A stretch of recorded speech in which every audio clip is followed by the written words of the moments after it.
बातमी पाहतोय। भाजप फोडण्याचा विरोधकांचा डाव होता। फडणवीसांना अडकवण्याचा कट होता। भाजपच्या 4 लोकांना जेलमध्ये टाकणार होतो, पण मला समजल्यानंतर टांगा पलटी घोरे फरार। विक्रोळीतल्या सभेत मुख्यमंत्र्यांनी हा मोठा खुलासा केलाय।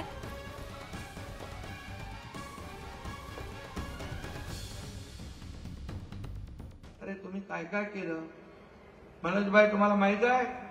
तुमच्या 4-5 लोकांची नावं होती, देवेंद्रजींचा पण होतं, यांचा कार्यक्रम करायचा।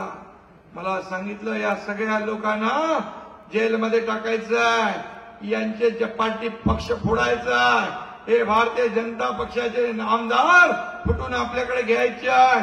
त्याच्यामध्ये नावं 4-5 होती। मला कळलं, मी सांगितलं त्यांना, हे असं काम, खोटं काम हे करणं बरोबर नाही।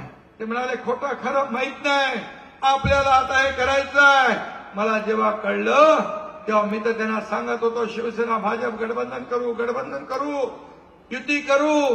पण मला कळलं की आता यांचा कार्यक्रम जोरात होतोय, मग माझ्या कार्यक्रमाचा जोर मी वाढवला आणि टांगा पलटी घोडे फरार। अशाच काही राजकीय घडामोडी सविस्तर स्वरूपात आपल्याला या बुलेटिनमध्ये पाहायच्या आहेत, पण आता वेळ झाली एका छोट्याशा विश्रांतीची। तुम्ही कुठेही जाऊ नका, पाहत रहा न्यूज 18 लोकमत।